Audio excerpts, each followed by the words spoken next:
Yo le preguntaba a la iglesia, ¿cómo están?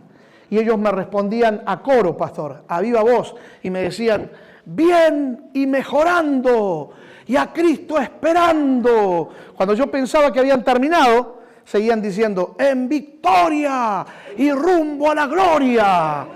¿Qué le parece a usted? Les hago una pregunta. ¿Cuántos de ustedes esta mañana se sienten bien y mejorando y a Cristo esperando en victoria y rumbo a la gloria? ¿Puedo ver las manos los que se sientan así? Bueno, a ver, ahora me van a convencer. Les voy a preguntar cómo están y me van a responder de esa manera. ¿Está bien? Sí, a ver si nos despertamos, a ver si estamos todos en tono. ¿Sí? Vamos juntos, a ver. Vamos, capte. Bien y mejorando y a Cristo esperando. En victoria y rumbo a la gloria. A ver si después lo llevan a su iglesia también para que cuando les pregunten respondan así. Vamos a ver. Iglesia de Ayale, ¿cómo están? Bien, mejorando y a Cristo esperando. En victoria y rumbo a la gloria. Muy bien, algunos llegaron primero a la gloria antes que a la victoria. Pero está muy bien. Me gusta hacer esta dinámica con la iglesia. ¿Sabe por qué? Porque después de la pandemia teníamos mucho miedo. No sabíamos lo que iba a pasar con la iglesia. Nosotros que siempre pensamos que nos iban a perseguir, íbamos a cerrar las iglesias en la persecución, al final 4 gotitas de saliva nos hicieron cerrar la iglesia y no tenía nada que ver con una persecución. Interesante, ¿no?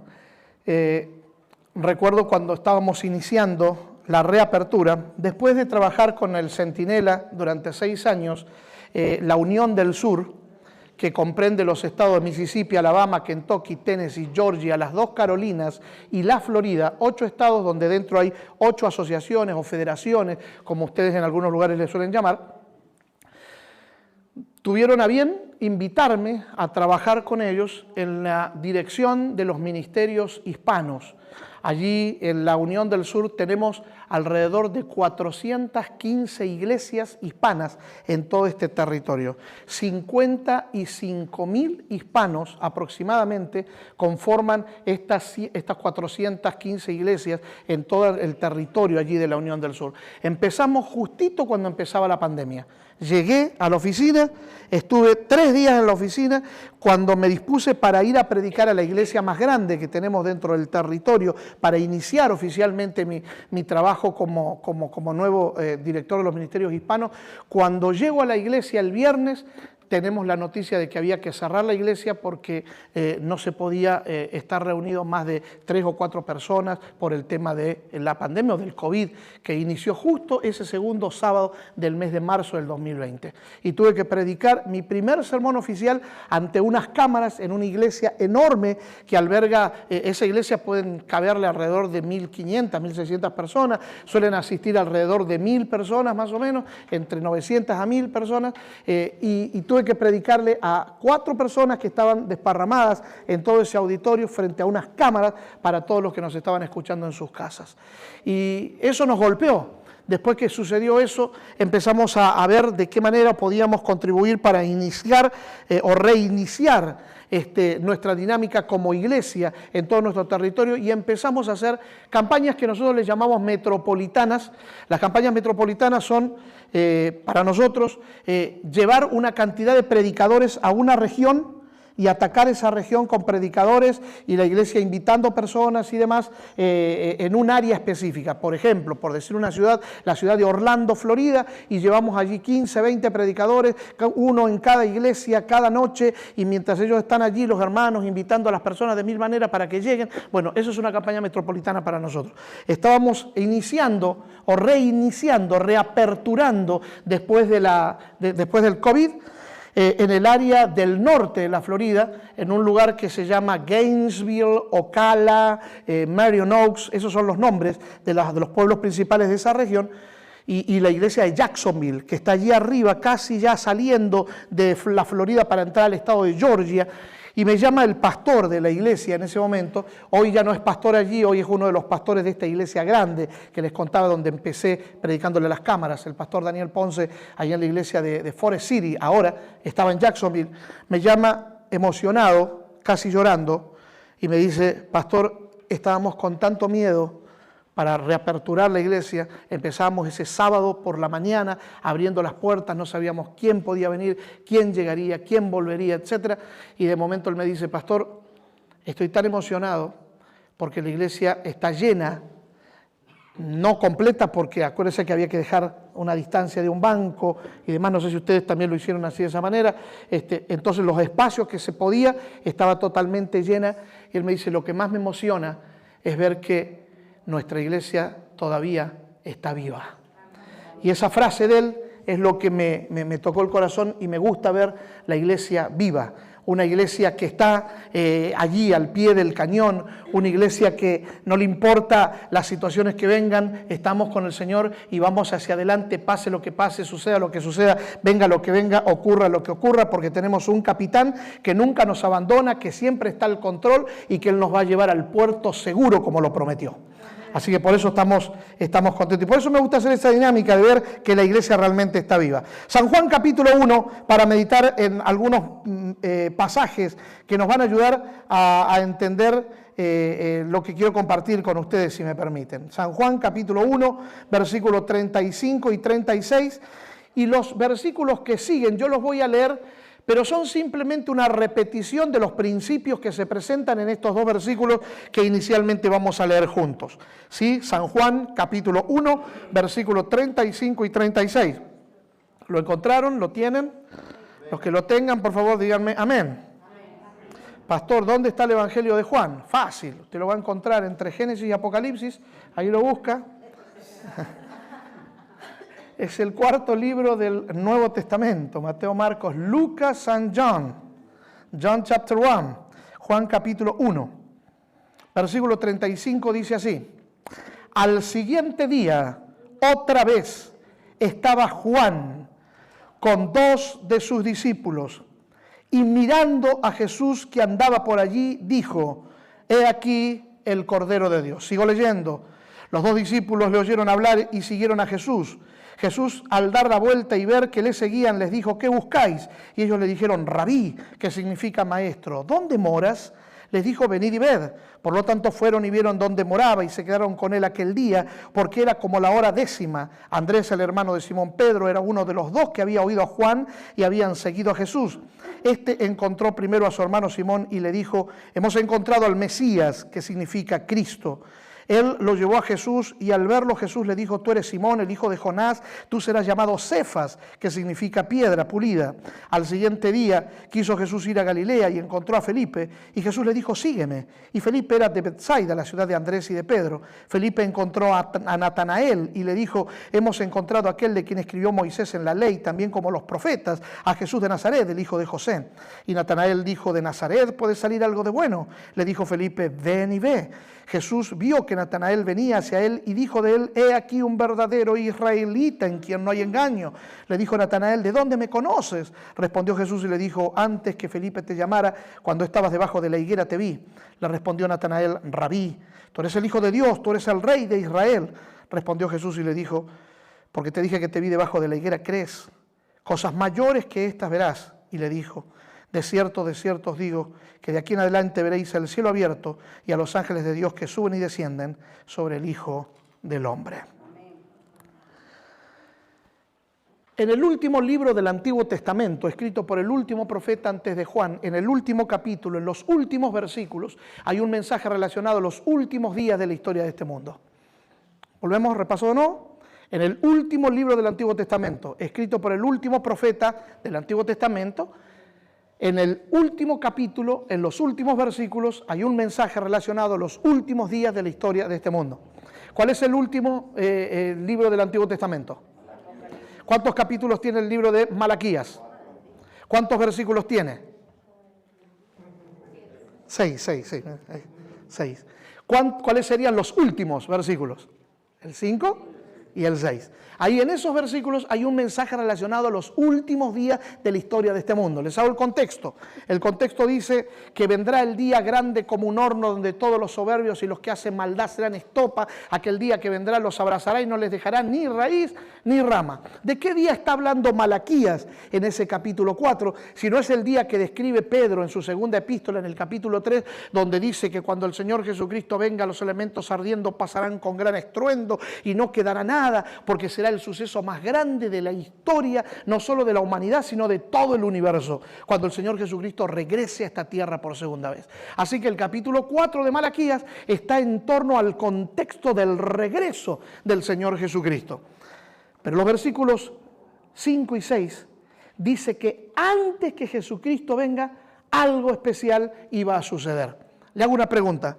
¿Usted está tan convencido como yo de que falta muy poco tiempo para que el Señor Jesucristo regrese a esta tierra? ¿Usted cree eso de todo corazón? Pues mi amado hermano, hermana, si usted está convencido y cree que de todo corazón falta poco para que Cristo venga, menos falta entonces para que se cumpla lo que dijo Malaquías que sucedería antes que Jesucristo venga. ¿Y qué es lo que sucedería? Los versículos 5 y 6 lo dicen, que el Señor enviaría a esta tierra al profeta Elías, con un mensaje tan especial, un mensaje de reconciliación, de amor, de gracia, que haría volver el corazón de los padres a los hijos, el corazón de los hijos a los padres, dice el texto, no sea que yo venga y hiera la tierra con maldición. Así que estamos en los días en los que el profeta Elías tiene que aparecer. Y para aquellos que puedan sentirse tentados a pensar que el Elías del que estoy hablando es el mismo aquel que ascendió ante la presencia de su sucesor Eliseo, a la presencia del Padre, ante la vista de su sucesor Eliseo, en aquel carro de fuego extraordinario que espero que algún día me preste.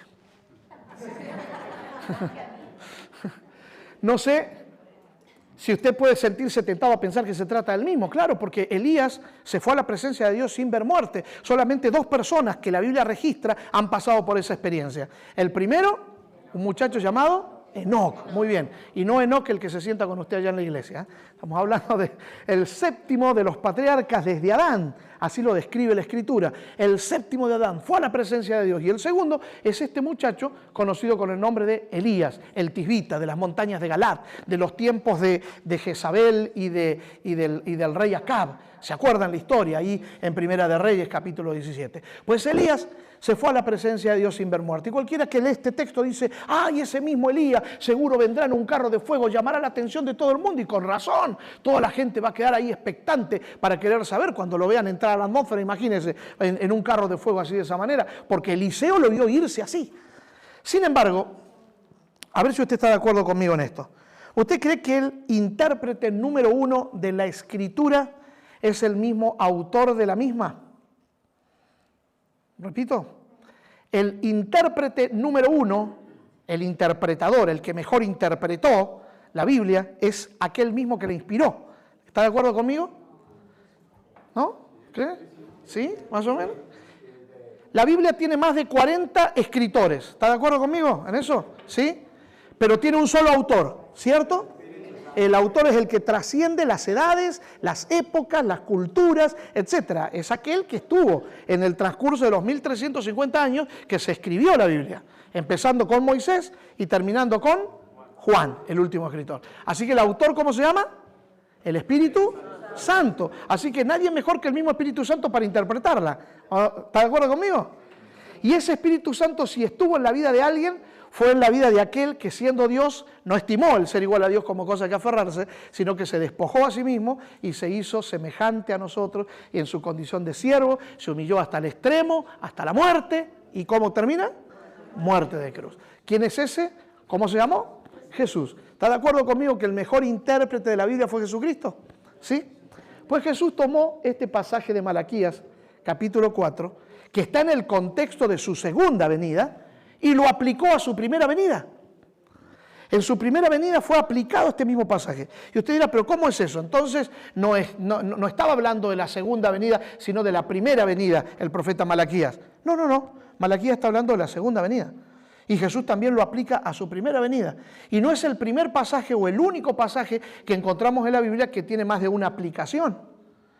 Como por ejemplo sucedió el día del Pentecostés, famoso día del Pentecostés, cuando los discípulos, que después que Jesús ascendió a la presencia del Padre, reciben el poder del Espíritu Santo, comienzan a hablar en otros idiomas, comienzan a predicarle a todas las personas que estaban en aquella fiesta especial de Israel, en aquel lugar, en Jerusalén y otras partes, mostrando que lo que Joel, el profeta, había dicho, se había cumplido parcialmente en esos días, porque eso mismo que Joel dijo se volverá a cumplir en un contexto en torno también a los días finales de la historia de este mundo. Lo que yo estoy hablando fue de la recepción del Espíritu Santo. Cuando el Señor cumplió la promesa, el Espíritu descendió, los discípulos predicaron y Pedro dijo, esto es lo que dijo Joel, que sucedería en los últimos días. Los ancianos soñarían sueños, los jóvenes tendrían visiones y profetizaremos. Y la gente dijo, wow, se cumplió la Escritura. Sin embargo, esa Escritura se volverá a cumplir también.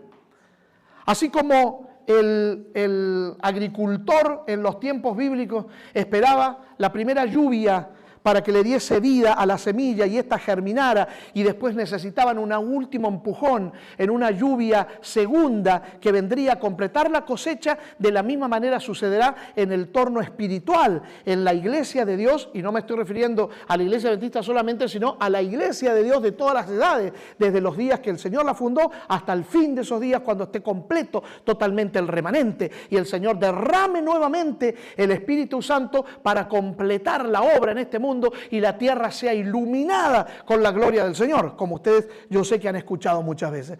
Pues esa recepción de la segunda lluvia es lo que nosotros llamamos la lluvia tardía. Pero ese texto de Joel capítulo 2 también se aplicó a la primera lluvia, la que llamamos lluvia temprana. Bueno, así como se interpreta Joel 2 en un contexto parcial, primero en Hechos 2, luego al fin del tiempo en un contexto total, de la misma manera sucede con Malaquías 4. Jesús aplicó lo relacionado a lo que decía el profeta Malaquías a su primera venida y habló de que antes de que Él venga, el Señor enviaría a la tierra al profeta Elías. De hecho, uno de los discípulos, y esto está en San Mateo capítulo 17, los versos 11 al 13, después que se transfigura delante de sus discípulos, uno le dice, Maestro, ¿por qué los escribas y fariseos dicen que antes que tú aparezcas como el Mesías debía aparecer Elías? Y Jesús les dijo, a la verdad los escribas y fariseos esta vez le dieron en el clavo, porque realmente tenían razón, Elías tenía que venir primero. Y él dice, es más, Elías ya vino. Y ellos se quedaron preocupados porque recién habían visto a Elías en la visión, pero no había aparecido ante la gente para anunciar que Jesús era el Mesías, como se presumía que sería. Entonces ellos se quedan medios confundidos, porque si Elías tenía que venir, pero vino ahora, ¿qué pasó? Se distrajo mientras venía y llegó tarde porque ya tú te has presentado como el Mesías, y sin embargo viene a aparecer recién ahora en esta visión. No.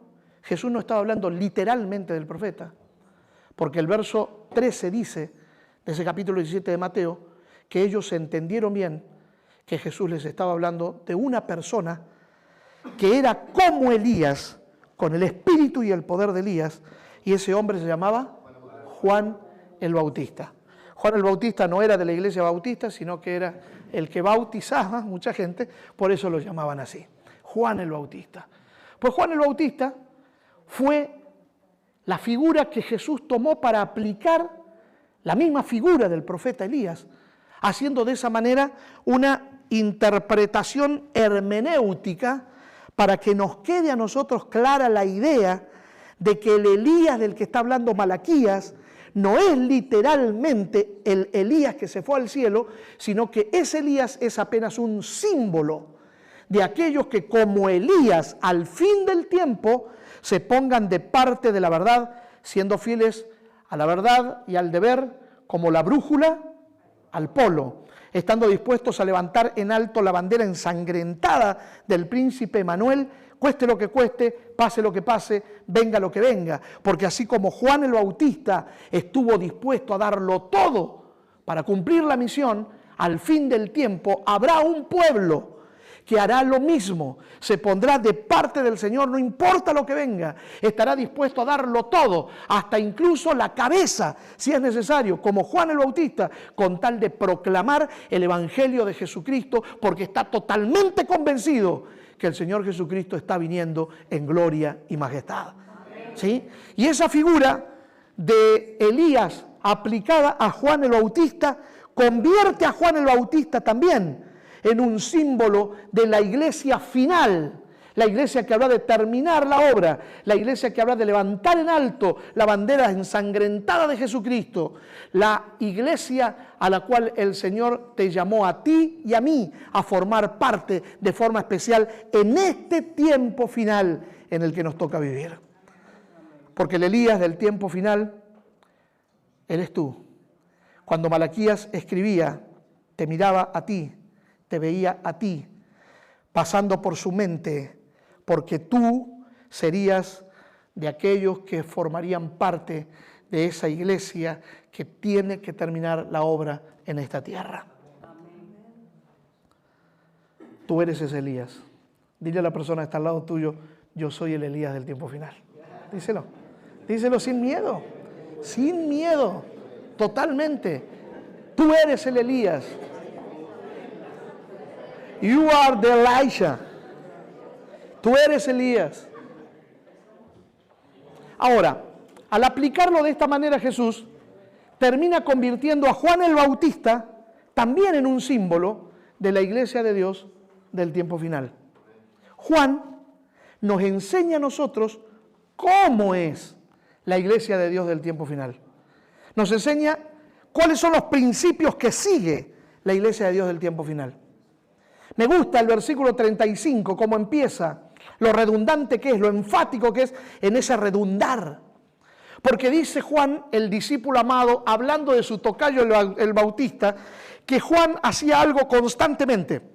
Note usted en el capítulo 1, versículo 35 que leímos, que dice Juan, el discípulo amado de su tocayo el Bautista, que al siguiente día otra vez estaba Juan haciendo algo.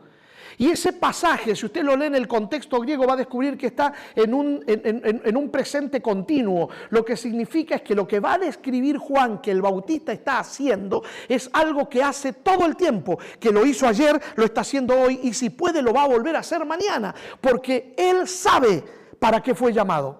Al siguiente día y al otro día y al otro día y al otro día otra vez, o sea, lo que hizo ayer lo está haciendo ahora. ¿Qué es lo que está haciendo Juan? Está con 2 discípulos. ¿Y qué es lo que usted hace con 2 discípulos? Y nos comemos unos taquitos mexicanos, ¿verdad, pastor?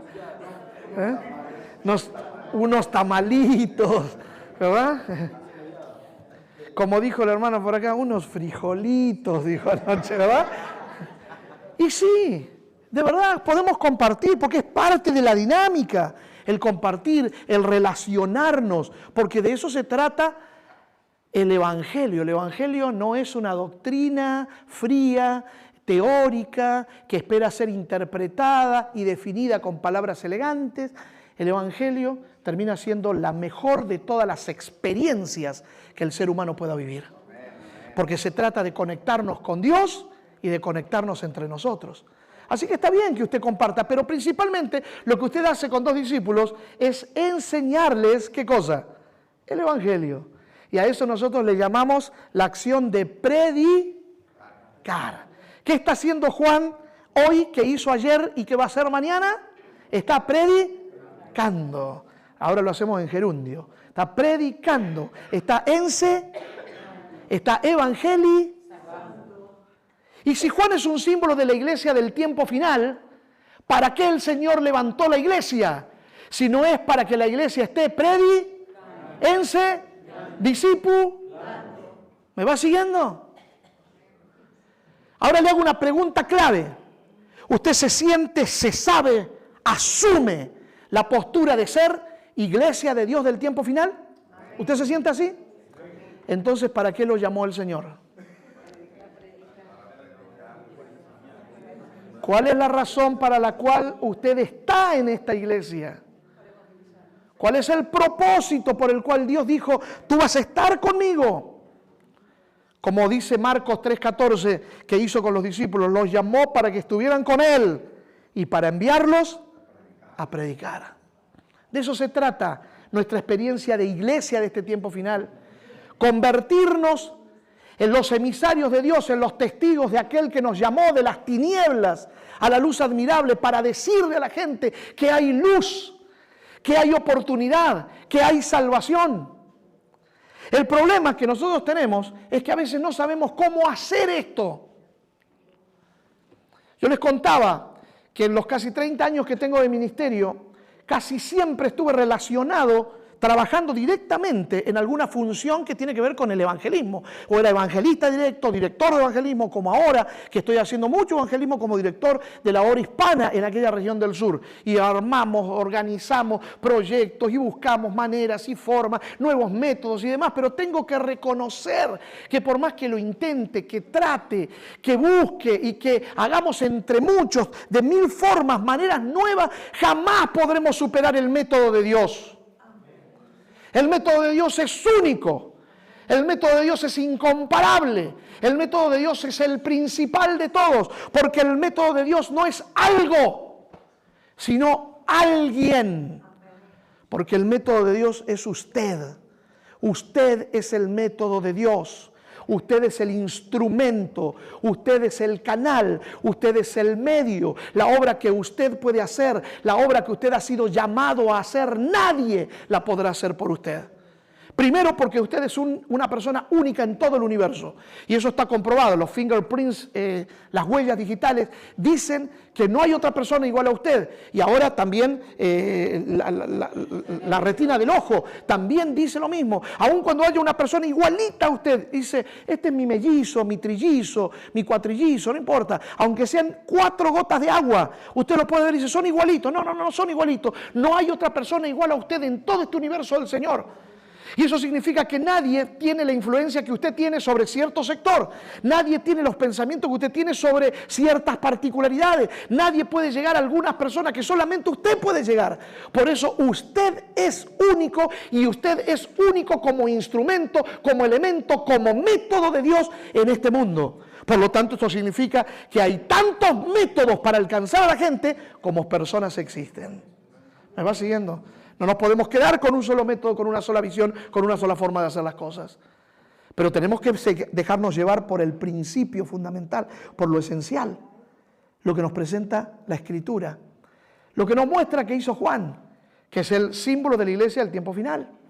Al siguiente día otra vez estaba Juan haciendo discípulos. Ya sabemos que la función de la iglesia es hacer discípulos. Una iglesia que no predica se estanca. Una iglesia que se estanca está condenada a la extinción, a la desaparición. Así que por lo tanto no podemos quedarnos callados, no podemos quedarnos quietos. Necesitamos levantar la voz, levantar en alto esa bandera ensangrentada del príncipe Manuel. Necesitamos decirle a la gente que Cristo viene pronto en gloria y majestad. Ahora,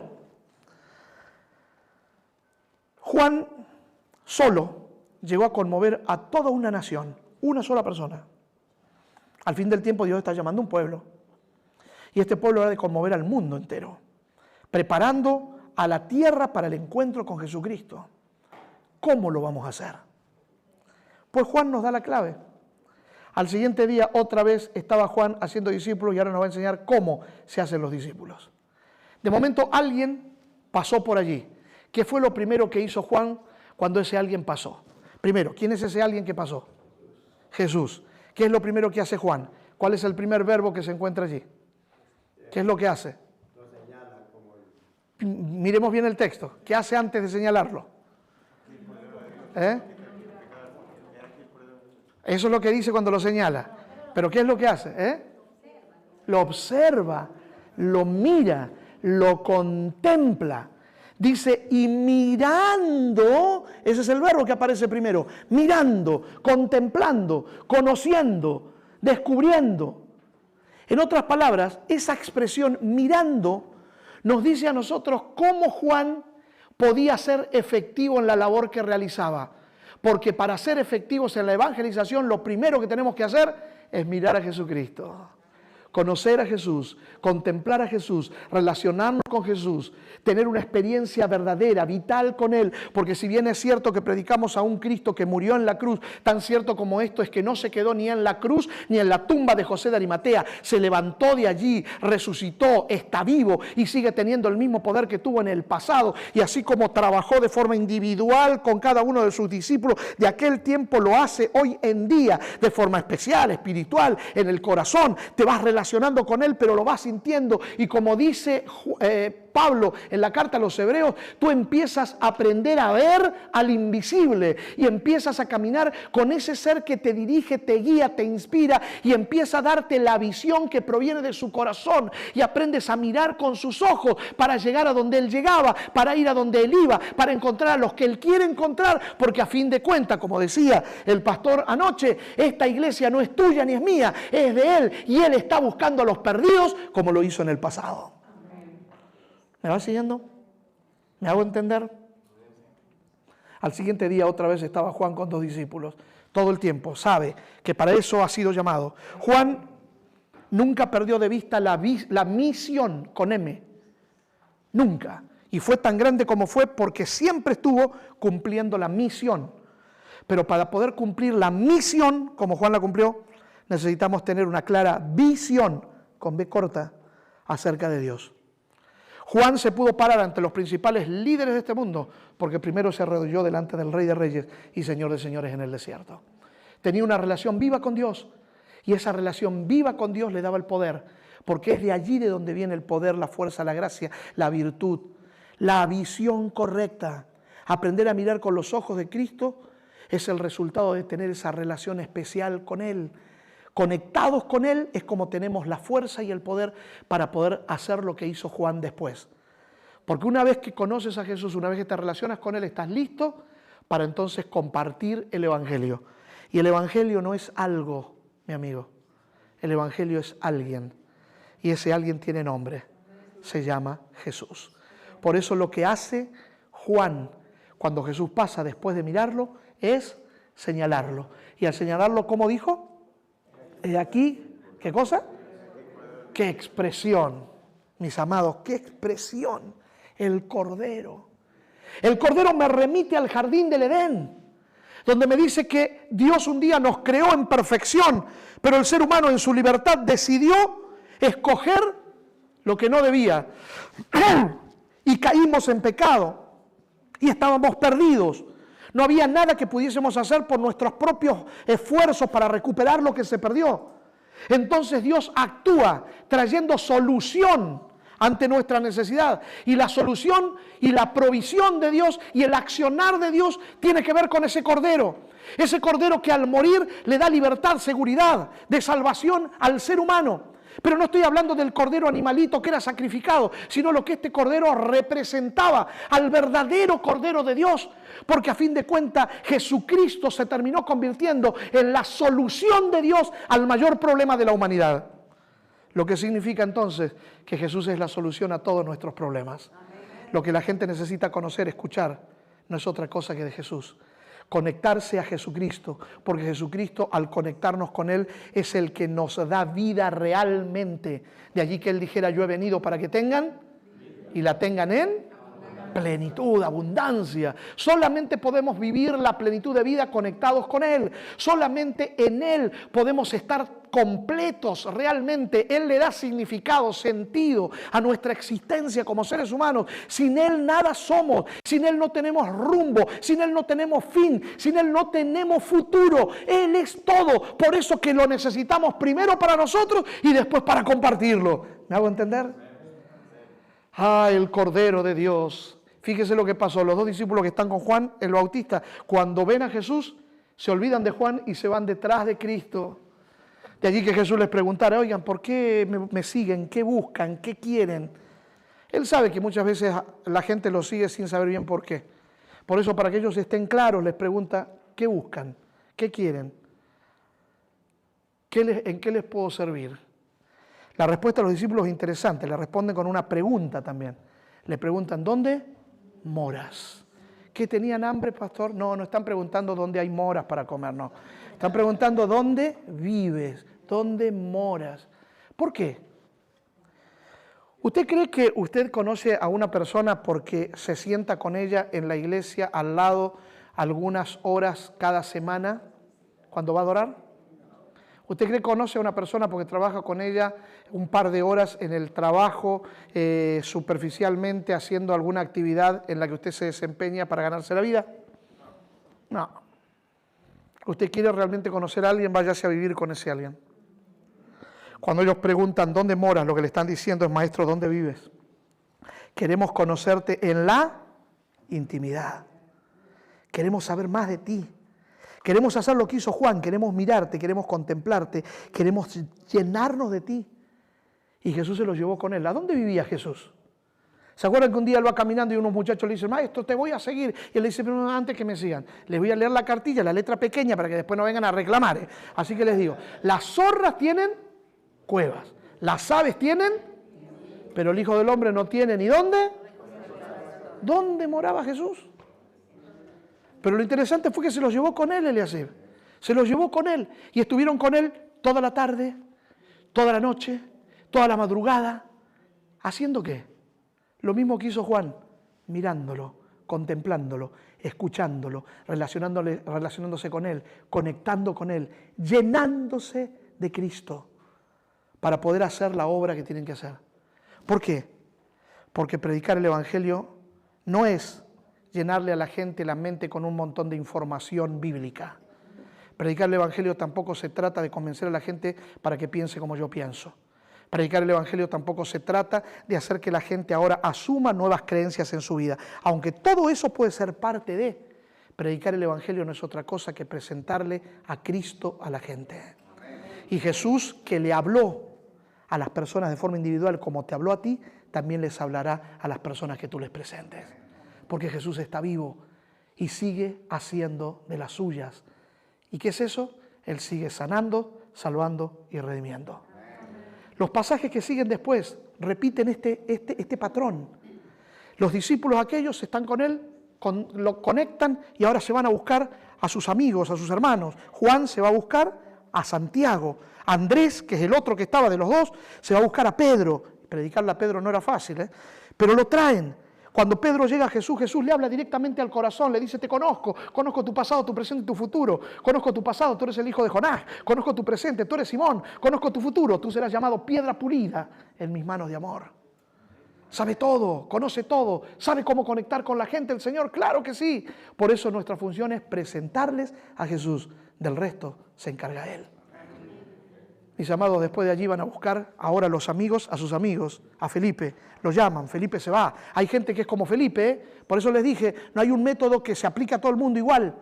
Cada persona necesita ser alcanzada de forma diferente. Felipe fue alcanzado diferente. A Pedro le tuvieron que decir pasado, presente y futuro para que acepte. Felipe no, solamente sígueme. Y Felipe dice: yes, sir, I go to you. Y se fue para allá con él.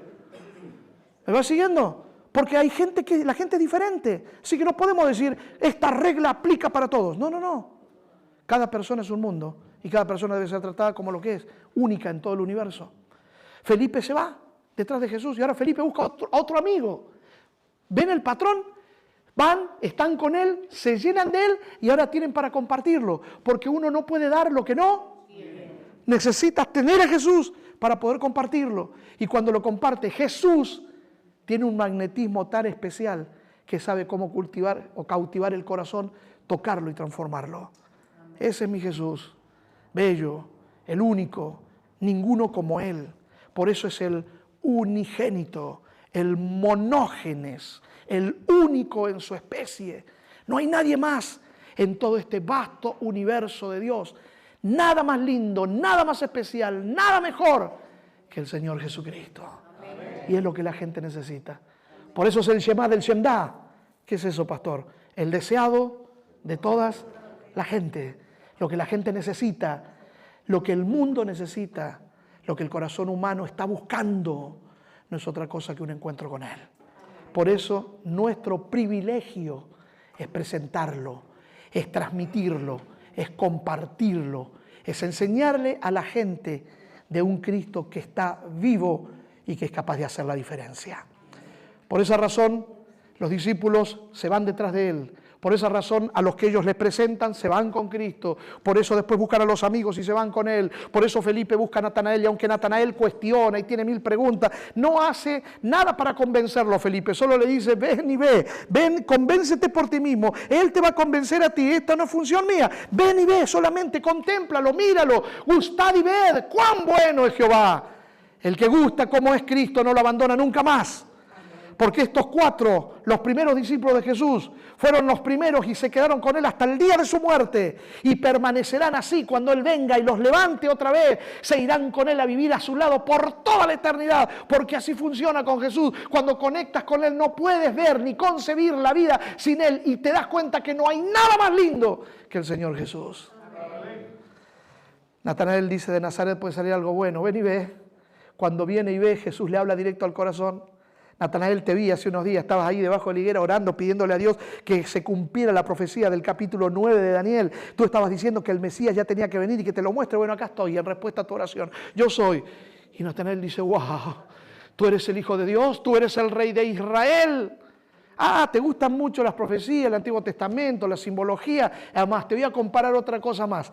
A partir de ahora veréis el cielo abierto y veréis la escalera de Jacob. Ángeles que suben llevando peticiones. Ángeles que bajan trayendo bendiciones a través de la escalera. Yo soy la escalera, mi querido Natanael, porque Jesús es la escalera que nos saca del pozo y nos conecta con la presencia de Dios. Jesús, Jesús y Jesús, el que necesitamos conocer y compartir. Termino con la historia del bambú. ¿Han escuchado alguna vez la historia del bambú? ¿Saben lo que es el bambú? ¿Bambú? ¿Una caña de bambú? Sí. Una caña seca, por dentro hueca, que de tramo en tramo tiene una tela que es llamada el corazón del bambú. Pues dice la historia que el bambú estaba plantado junto al río, mirando al cielo, dijo, Señor, yo me di cuenta que la vida no tiene sentido si no puedo servirte. Así que necesito que me tomes en tus manos y me uses. Y el Señor le dice, ¿cómo no, bambú? Una fábula. Pero para poder hacerlo necesito arrancarte del lugar donde estás plantado. Y el bambú dice, pero me vas a arrancar de mis raíces, me va a doler. Pues bambú, si no quieres pasar por el proceso no hay problema, sigue plantado donde estás y sigue bebiendo agua del río como lo has hecho hasta ahora. Y el bambú dice, pero es que no vale la pena seguir viviendo si no puedo servirte. Así que si me tienes que arrancar de mis raíces, arráncame, Señor. Y la historia dice que el Señor arrancó el bambú de la raíz. El bambú abrió los ojos y dijo, ya, Señor, ya estoy listo. Y el Señor le dice, todavía, bambú, todavía. Ahora necesito quitarte las ramas. No son muchas, pero algunas tiene. Y él dice, pero mis brazos, me va a doler. ¿Y cómo hago para poder manejarme y seguir haciendo las cosas?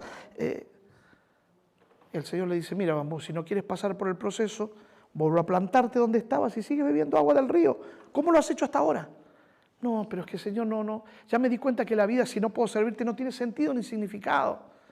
Si para eso tienes que arrancarme los brazos, para que yo deje de depender de mí y aprenda a depender de ti, pues estoy dispuesto, Señor.